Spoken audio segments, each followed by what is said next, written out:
Welcome to Our Love podcast, where we share insights from top scientists and relationship experts on all things about love that are out of the box, refreshing, and new. Now sit back, grab a cold drink or hot one if you prefer, and enjoy today's episode. All right. So Todd Kashdan, thank you for talking with me about curiosity, and I'm curious to know other things as well. You've got a new book coming out. It's the first thing I want to talk about. Can you tell us a little bit about this new work that you're doing? Yeah, well, it's great to be here. Anything about the science of love and getting it to as many people as possible is going to help create a better world. And my book's aligned the same kind of theme, which is it's called The Art of Insubordination: How to Dissent and Defy Effectively. I wrote it before Trump. I wrote it before the 2020 election. I wrote it before we had GameStop attacking the bizarreness of Wall Street, and COVID didn't exist back then. And for every month that I've been working over the past 6 years, it just becomes more and more relevant because you're watching, the whistleblower for Facebook. You're watching people take a stand against Google in terms of a memo about whether men and women differ in terms of their engineering skills. You're talking about people having differential reactions to race, sex, gender, transgender in the community. You've got political organizations that have decided to mobilize parents against each other in local communities. And the book just becomes more relevant of the principles part is the key.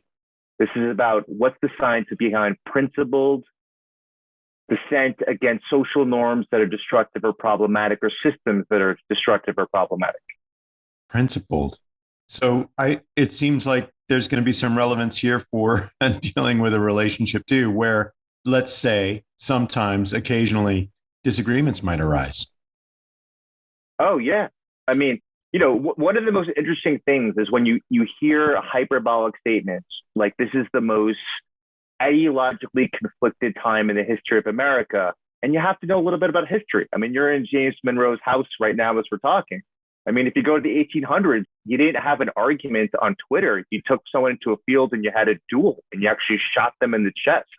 And so, rather than it's the wrong question of, do we have more ideological polarization and conflict today? The question is, how problematic are our strategies for trying to communicate with people who have differing views, perspectives, and ideas? How do we deal with differing views, perspectives, and ideas? Such a core element to all of our lives right now, and to the country, and to our personal relationships. Speaking of personal relationships, one of the things that I really wanted to talk with you about is your work on curiosity, and indeed the book by the same name. It was called Curious with a question mark. Yeah, it's so interesting. I keep, when I've tried to recommend the book to people, it's like, you got to get this book, Curious. And they say to you, you know what? Listen, stop speaking as a 14-year-old female TikToker. And I want you to get rid of the inflection at the end of your sentence and say it with more confidence. Exactly. Which is what I train all of my students. For me. Yeah, I train my daughters and my students in my class. I'm like, okay, say that without the extra pitch at the end, and you're going to sound with more conviction and confidence. Well, you bungled that one. Seriously, though, great book, great work, really inspiring. Because, as a scientist and a scholar and just a person who's interested in the world, is part of what led me here. Curiosity is, part of I feel like every day I get up and try to drum up some inspiration to be curious. And that's what, in some ways, what my job is. Yeah, there's been an interesting thing. One of the cultural trends that I don't think is spoken enough about over the past 2 years, as many of us have been indoors with whoever it is living with us, getting to our core relationships, is how do you find novelty when you're living in a place that you've already habituated to, assuming you didn't move into your place 2 months before COVID hit and you had a shutdown. And There's a lot to be said about finding the unfamiliar in the seemingly familiar. And a lot of times we have many of our conversations are about the same characters and about the same storylines and, the same topics. But the thing is, every time you bring it up, there's always a new twist that comes in there. And the question is, can you pay attention to the novel distinction of this conversation about how much you hate that the mail comes at 2:00 in the afternoon for the 330th time? Because there's something different about your mood, your thoughts, what happened right before, what you're waiting for in the mail. And it just gives like a little bit of a small, minuscule moment where you can you can be incurious or you could shut down and be completely incurious about the same experience, hearing it from somebody else. So before we go much further, I would love to know how you define curiosity. What even are we talking about? What is curiosity? Yeah, so if you go by any of the major dictionary definitions, you get a pretty good slice of it, which is the desire to seek out novel information and experiences. Now, the reason I don't have intrinsic in front of the desire to seek out new information experiences is it doesn't necessarily have to start with this self-determined pursuit, that this is clearly aligned with your cherished interests and your personality and your values. You could just be intrigued by what someone wears when they walk out of their house. And you could be intrigued by some message that appears in your email, or you can just be intrigued by an unusual facial expression by someone that's normally exuberant, and it's for some particular moment they look pretty somber. And maybe, this was your research decades ago, just a little micro emotional expression of you caught something. Do you act on it? Do you say something? Do you modify your behavior? And so it doesn't have to be intrinsic. But over the course of my career, studying some great scientists realizes that one definition doesn't really suffice. And Paul Sylvia is really one of my favorite researcher in the world of curiosity. And he basically kind of led me to the idea that the brain asks two questions that are just on the fringes of conscious awareness. So it's automatic, it's implicit, it's really impulsive in terms of your mind is going to ask these questions when you're exposed to anything. Right now, I'm talking to you and I haven't seen you in quite a number of years. Yeah. So my brain is going to ask two questions. First one, we all know this is linked to curiosity, which is talking to Jim going to be novel, intriguing, ambiguous, uncertain, mysterious, conflictual, any of those qualities? Then all of a sudden, if the answer is yes, I'm on the path to being curious. Mm-hmm. And that's where the dictionary definitions end. So what Paul Sylvia's work says, hey, there's another question that we ask. And this is the missing ingredient. Do you believe that you could handle being exposed to that novelty, complexity, uncertainty, and ambiguity? If you don't answer yes to the second question, and you don't answer yes to the first question, you don't have this state called curiosity. Part of being curious is not just seeking out this new information experiences, but believing, it's all perception, that you can get a foothold or a handhold to start to make sense a little bit, have the potential self-efficacy to learn something from it. So when you were starting to say that it doesn't have to be intrinsic, part of where I thought you were going was you don't have to feel curious necessarily to exercise curiosity. Was I on the wrong track? I mean, that's not where you wound up going in that particular instance, but I guess part of what I'm asking is curiosity, however defined, something that person has or not, or something that a person can cultivate and build, and what's the literature on that, and what's your experience with that? It's such an important question not to skip over, which is we have an evolutionary bias towards being curious people. So we tend to be curious. Now, it doesn't say anything about frequency. It says basically is that if there isn't imminent danger right now, if someone's not about to grab me by the throat because I stepped on them as I was walking into a bar, if I'm walking through the street and the cars aren't honking at me, and I'm just looking at what's in front of me, which is there's some trees, there's some vermin, there's some characters that are pedestrians I have never seen before. I'm wondering if I know any of them. Without imminent danger, I have a bias towards being a little bit curious, a tiny bit. And that makes sense because in the absence of threat, if you think about over 2.5 million years as a species, and also animals have as much curiosity as humans, is you have to learn about the environment so you can reduce uncertainty and make predictions about what's going to be beneficial for my survival, what's going to be beneficial to making allies, what's going to be beneficial to avoiding predators and enemies, and what's going to be beneficial to entering romantic relationships and maintaining romantic relationships. All of these things are satisfied by the acquisition of knowledge and wisdom and experience.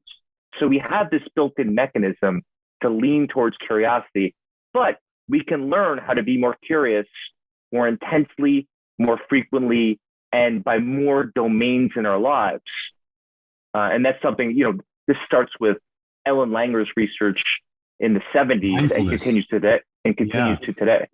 So, I can imagine a situation where, we're not, ambling through the woods, turning over rocks and peeking around bushes and just sort of seeing what's out there. But instead we're,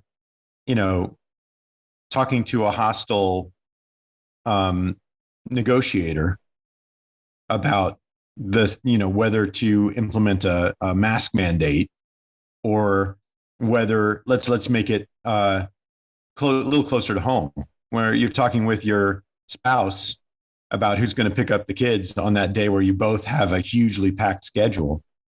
That seems like a place where curiosity isn't necessarily natural. Right. Especially because of a few of the elements you brought in. So by spouse, you're talking about you at least spent some time together and invested some money to actually, pay the government a fee so you actually could be married to each other.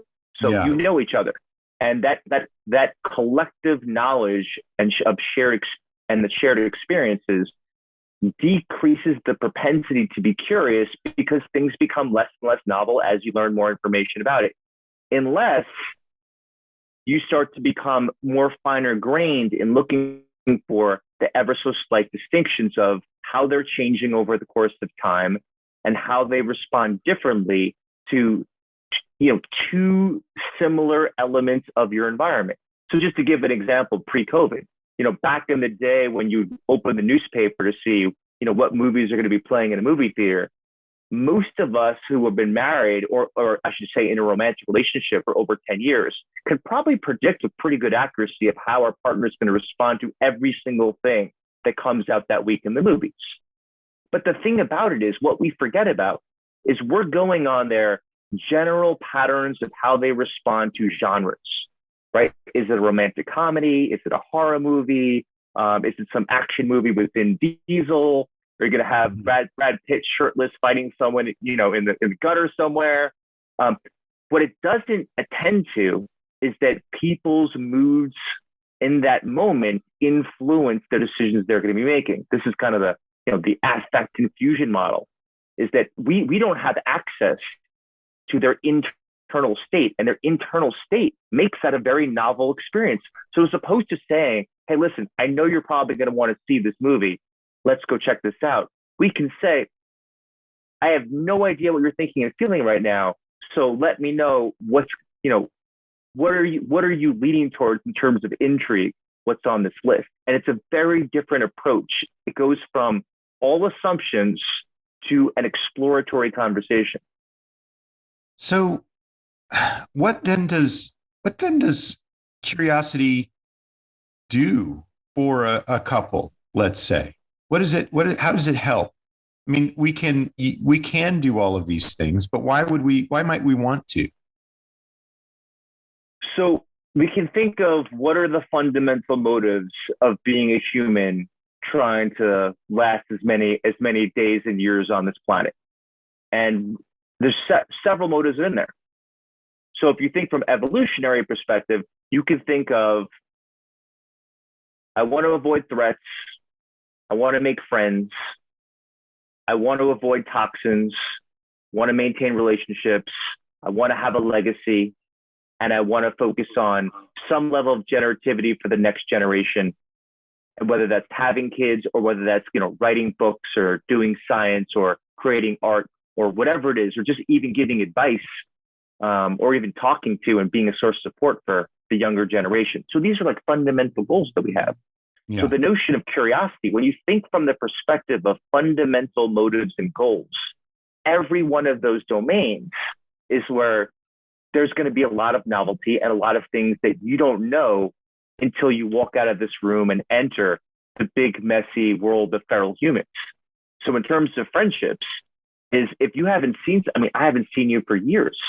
Yeah. There's so much to catch up on, where all I could start with is a question, which is, what are some of the things that I've missed since the last time I saw you? Would be the best question to ask, as opposed to starting from, hey, are you still researching whatever it was, in 2016? That would be a dead end conversation.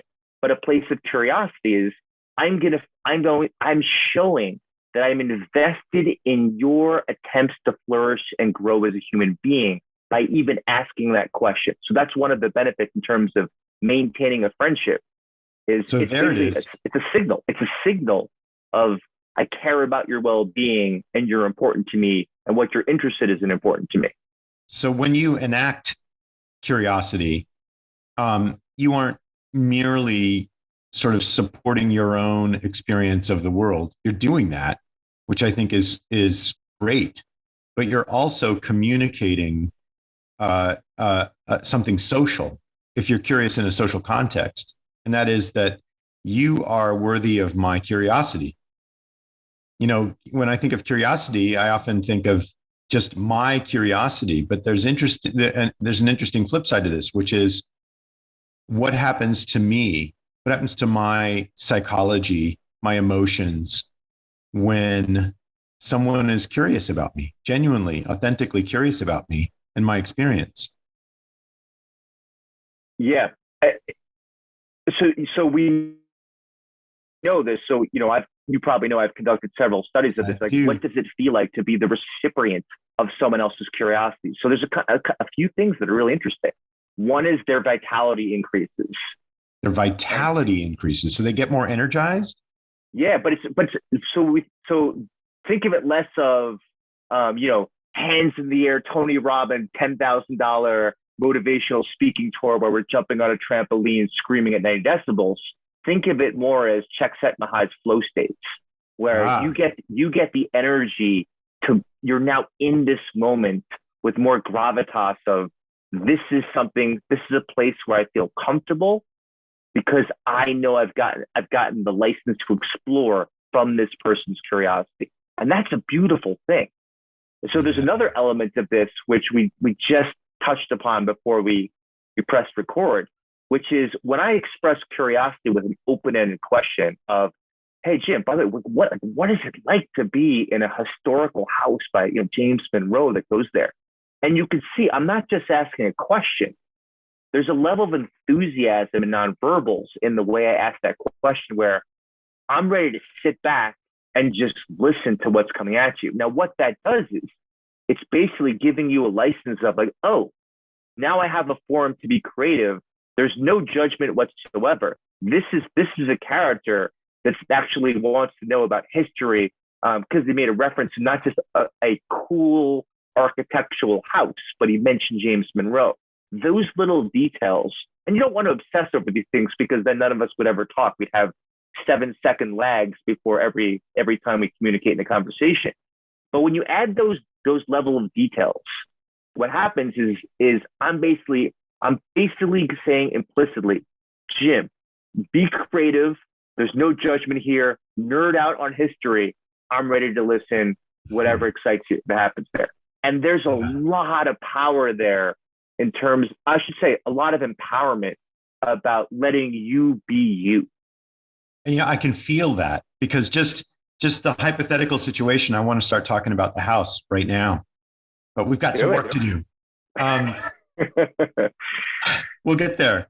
But sort of putting it all together, your work on the the feeling, the lived experience of being the object of curiosity, and also the experience of being curious seems to lead to similar places. It seems to lead to a place of sort of low level, you know, content, comfort. This is a place where we would like to be. It reminds me of John Cassiopo's characterization of the positivity offset. You know, the positivity offset in his theoretical formulation is where we most of the time live, most of our lives, is in this state where we're sort of okay. You know, it's not like double rainbow, amazing, but it's you know, pretty good. But if you look a little more closely at his description of the positivity offset, curiosity is a huge part. It's really core. Part of what makes us feeling pretty good most of the time is that we're moving through the world, kicking tires and turning over rocks. We're sort of saying, hey, what's that? Hey, what's that? Hey, what's that? You know, you watch your cat. I don't know if you have cats. I have two cats. Watch your cat sort of ambling around the house, and it's doing just that all the time. It's like you can tell it's again, it's not having the time of its cat life, maybe, but things are pretty good. Things are pretty good. So let me play with the cat and let me connect it to kids as well. So we'll go for kids and cats since I don't have a cat.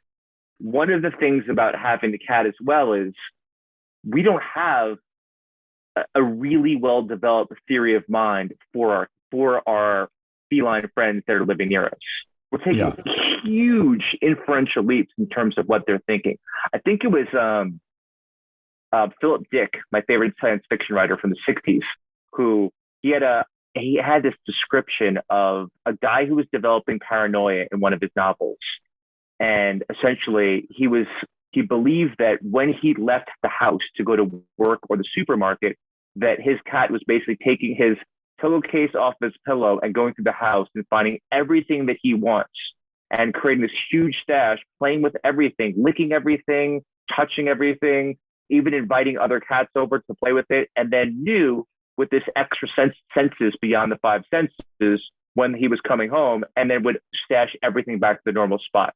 Now you can imagine in terms of paranoia, it's completely like irrefutable unless you've got the Nest camera on for doing this. This is the 1960s that happens there.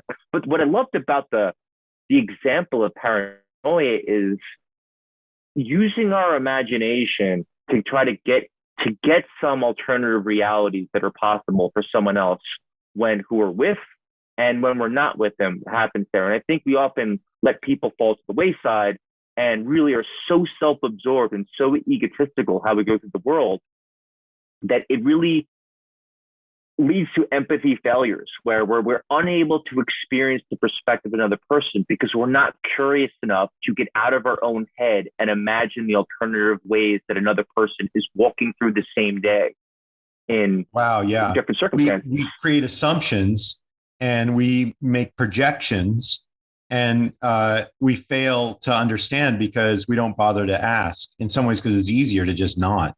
And for especially if you've been married for a long period of time. But if you're in that relationship and you failing to ask, as many of us have found out the hard way, can result in some mistaken some conversations that go sideways, let's say, that don't really work out very well because we haven't exercised our curiosity and instead have imposed an assumption. Yeah, and I think it's really worthwhile to move away from the pathologies of how difficult it is to be in a long-term romantic relationship and long-term friendships and family, and really think about what are the norms that we can alter to make them more fun and engaging, not just functional, but actually fun. You know, Catherine Price talks about fun. She has a new book out called The Power of Fun, where it's a combination of connection, play, and flow.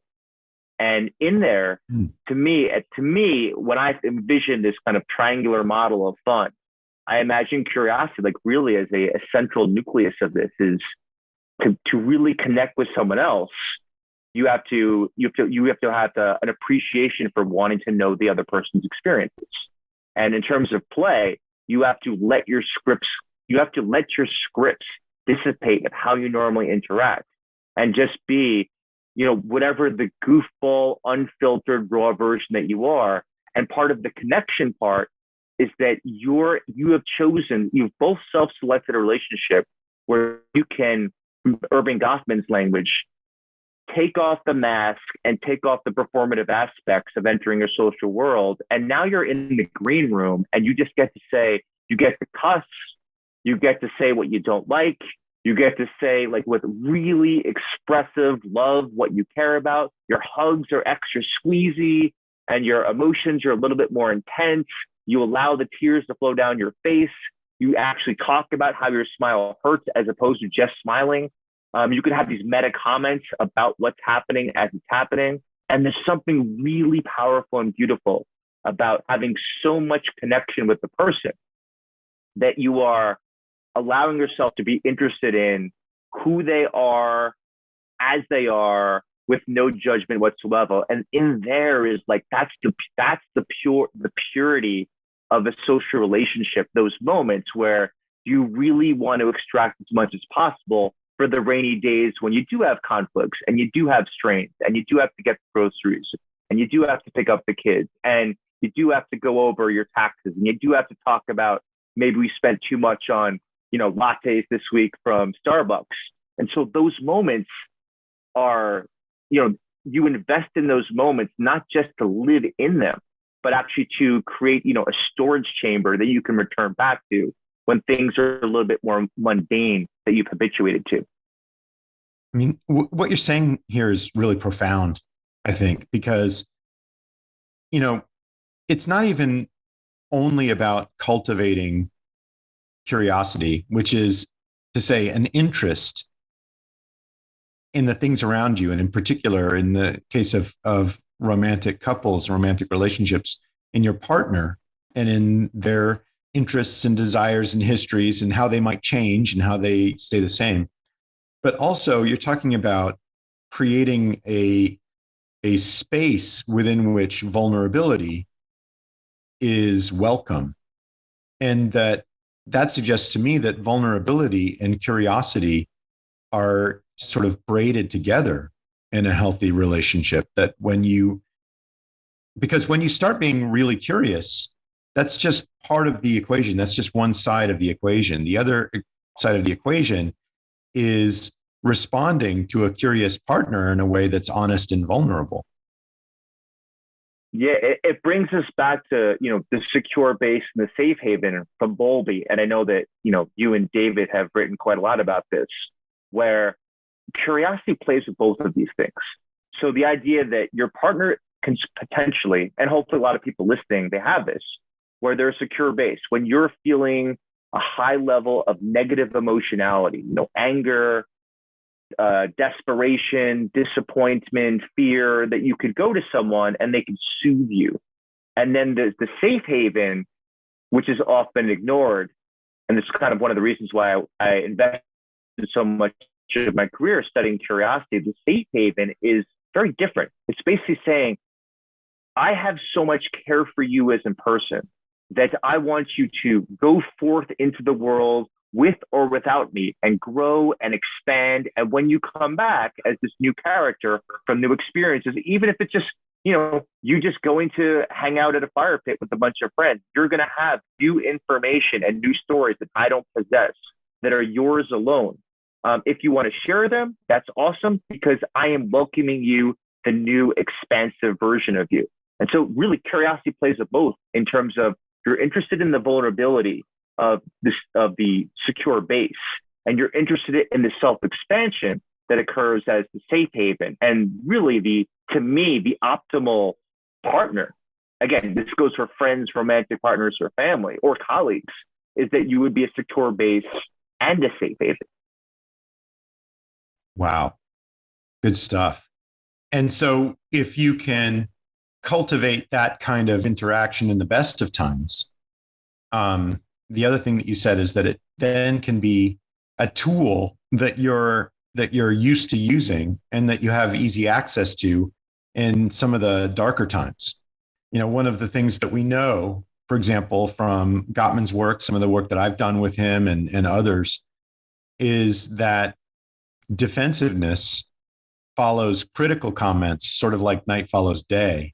And if sometimes critical comments are absolutely needed, sometimes, pardon me for saying it, but sometimes, Todd, you spent too much on lattes at Starbucks last week, and now we're hosed because we got to get the thing for the kids' lunches, and I'm a little pissed off about that.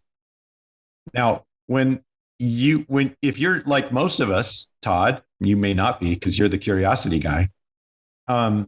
Most of us hear that message and go, oh no. And we want to diffuse some of the responsibility for the mistake. So we say, well, you did too many lattes last week, therefore it's not my fault. Or we say, it's only $15. You can find that someplace, or whatever it is.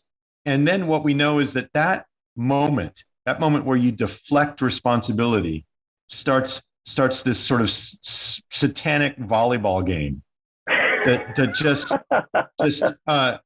goes until it burns out, where people start criticizing and being defensive, back and forth, back and forth, and back and forth.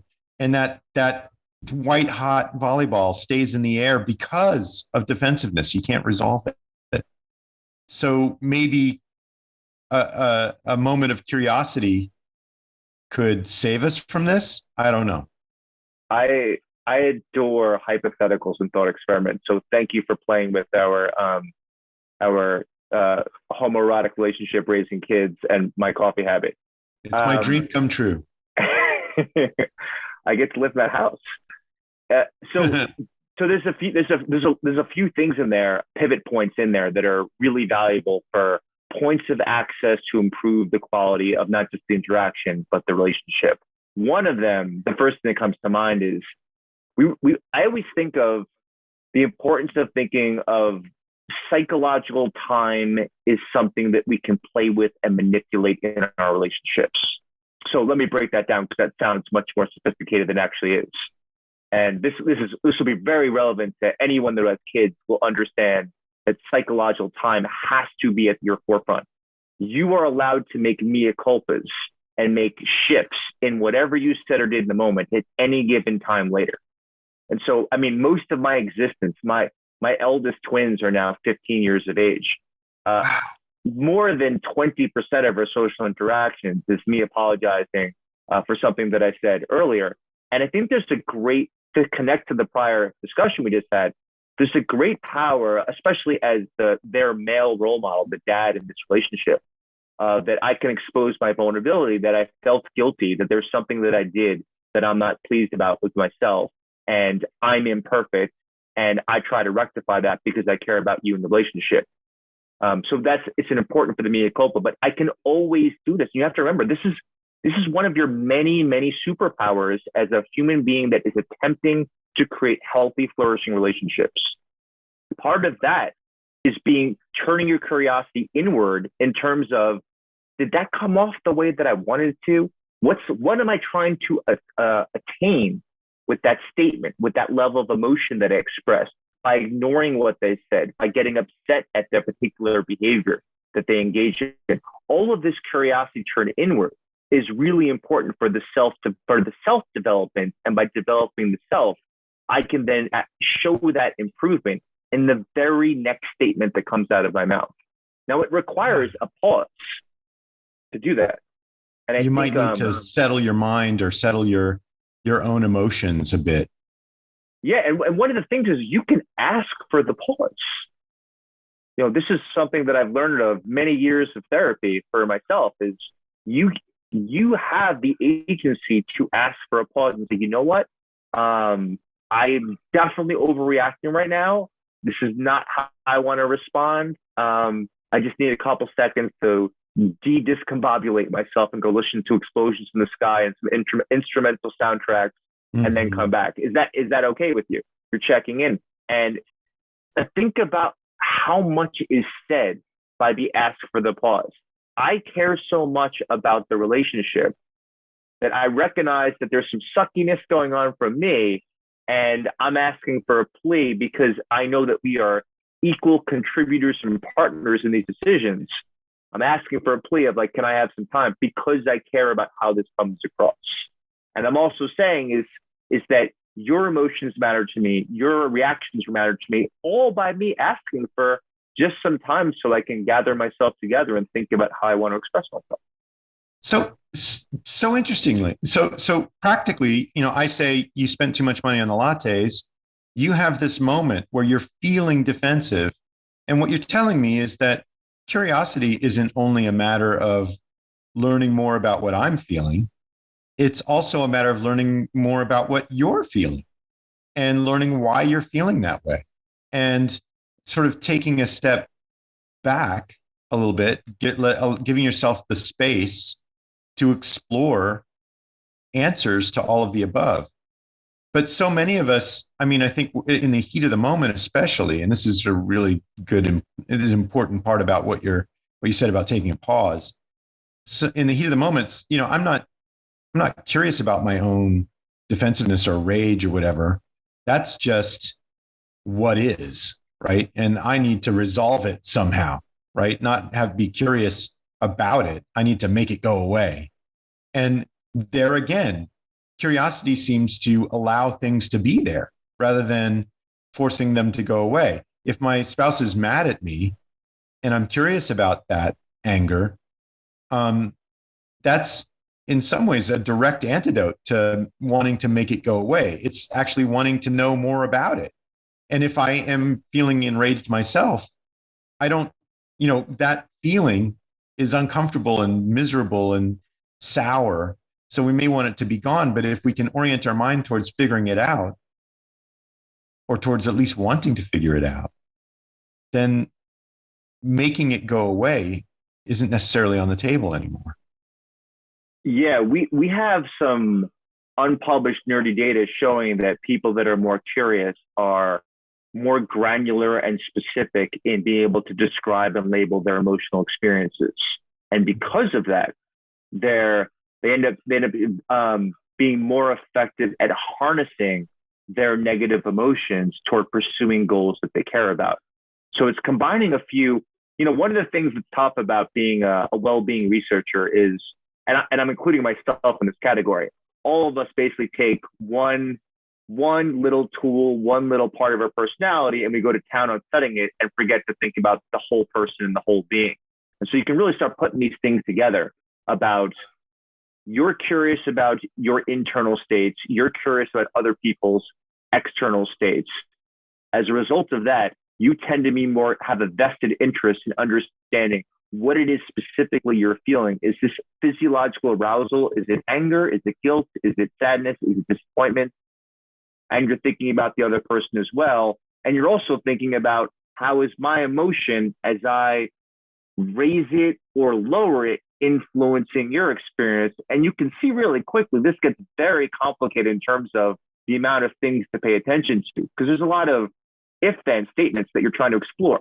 So if I show a little bit less anger and soften the speed that I talk and soften my eyes and kind of make them a little bit more welcoming, and I'm still irritated, what is that now doing to you? If I'm still angry, but I'm actually changing just the expression and then the speed and then the intensity of it, is it allowing you to reveal more information about what it is that you have a problem with me? Does it make you more likely to engage in reconciliation where we're trying to figure out to solve the problem? Does it make you less likely want you to avoid and escape the situation?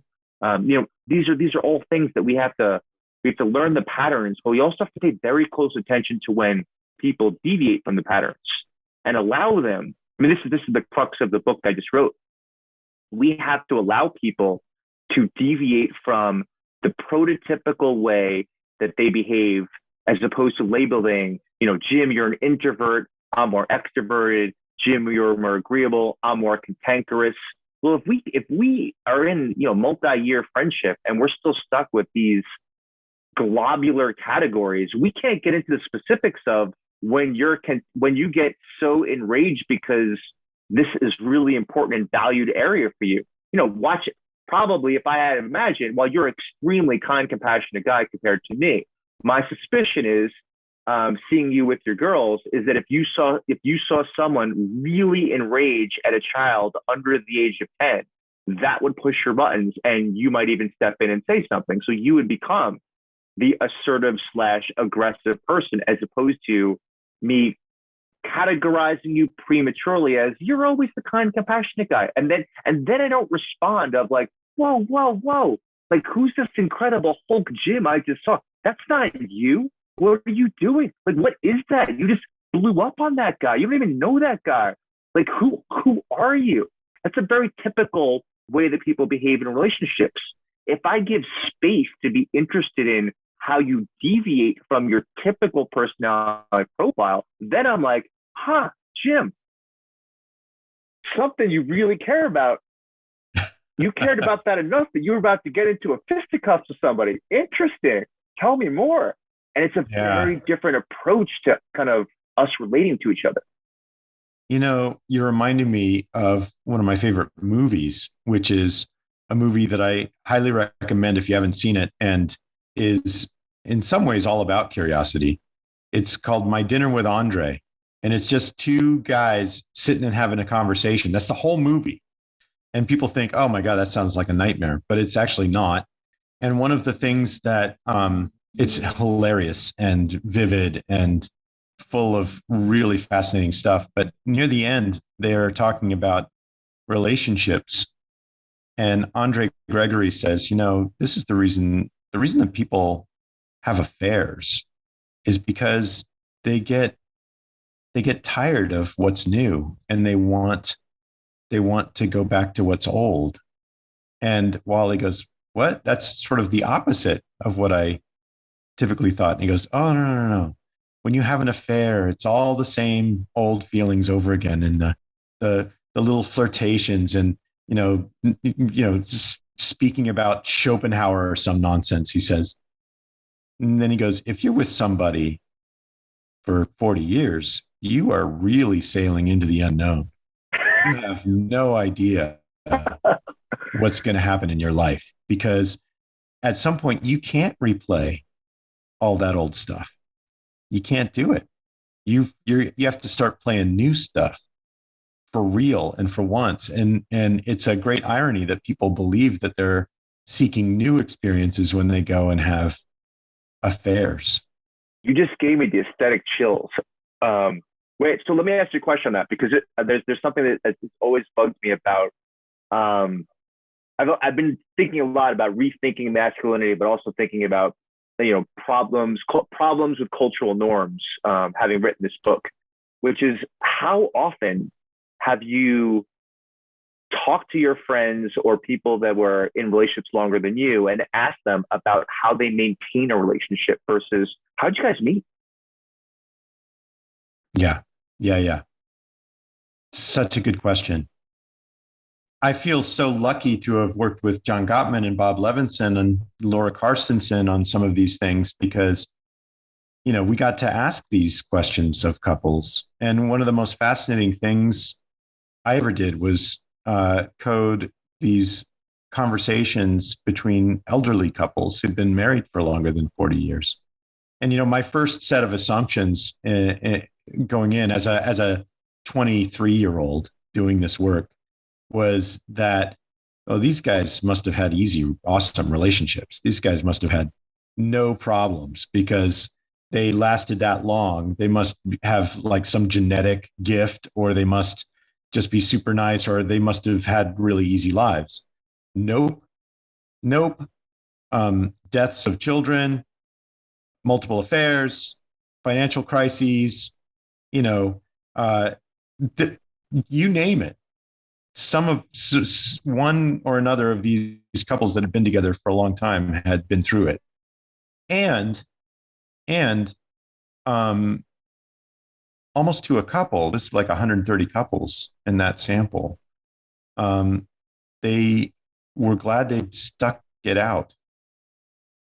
I'm not saying I understand what's going on with these couples yet, there's, even though these data were collected in the early 90s, there's still so much to learn. Yeah. about Did you guys did you guys ever report a qualitative analysis of the transcripts in terms of the frequency of how people respond and the aftermath of talking about their affairs? It kind of reminds me of Bonanno's work where he studied where one member of the couple, I think he studied gay couples, and one member of the couple died during the relationship, and then he studied them 6 months later.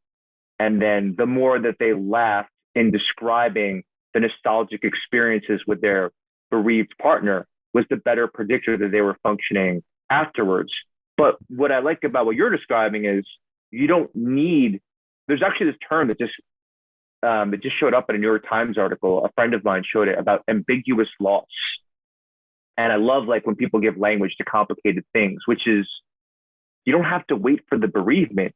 Sometimes we have this ambiguous loss, and the loss is our framework of a fully functioning relationship. And so we have an idea of what it's supposed to be like. Nobody cheats on each other. We're always going to be each other's best friends. We will always travel. If we're going to travel to, exotic locations, we'll always choose each other first. And there's an ambiguous loss when that changes. And it's not necessarily bad, as you're saying, but it's different. And it gets back to your dinner with Andre, which is, how do I navigate these waters? I've never done this before. And I've never heard anyone talk about it, because no one talks about year 12 and year 23 in a relationship. So who do I go to? What title of a self-help book would even remotely come close to this? And I think this is the beauty of having these conversations is we don't talk about year 12. We talk about month 1 through 4. And because of that, we don't have collective knowledge about how do we function as our identity is changing, the other person's identity is changing as a function of acquiring new information, new friendships, the loss of friendships, and new skills and aptitudes. And what are the odds that you and your partner are going to be on the same trajectory for friendships, knowledge, wisdom, skills, expertise, and the development of social values, much less like ideological beliefs? Oh, right. Yeah. I mean, it's virtually impossible. If you're curious, it's thrilling. Yeah. Did you know? Well, you probably know because you know more about the relationship literature than me. But one of my favorite findings was it might have been David Watson just doing some crazy meta-analysis. But it was Marvin Zuckerman, and it was the question was which qualities, what personality attributes where romantic partners differ is the greatest predictor of relationship dissolution.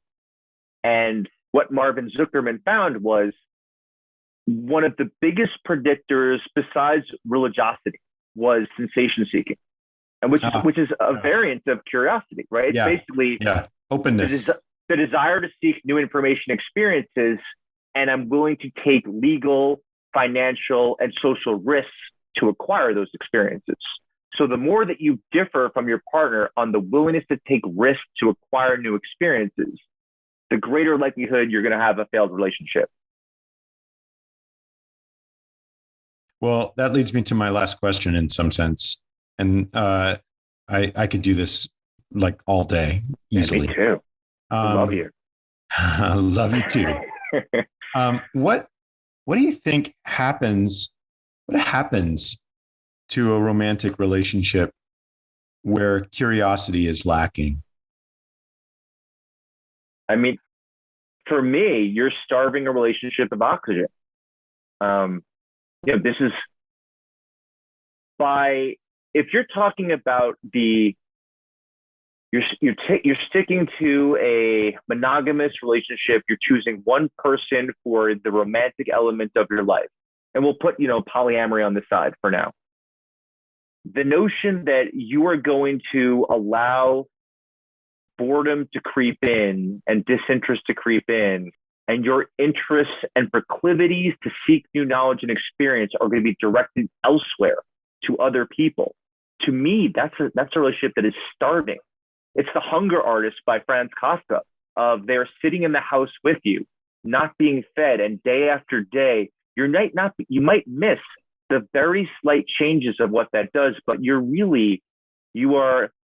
taking away the psychological needs that are essential to a relationship, the need to belong, the need to feel that your uniqueness is respected and is going to give it a platform to express itself, the need to feel as if you are a competent being that's respected and dignified by your partner, and have a feeling of a sense of autonomy that you are being supported in doing things separate from your partner. To be starved of curiosity is to lose the nutrient that fuels all those psychological needs. And to stifle the wind that blows those sails through long periods of time where things change inevitably, and you have to figure out how to navigate those changes and make them, as you said, just coming around to the beginning of the conversation, make them fun. Yeah. We can't underestimate fun.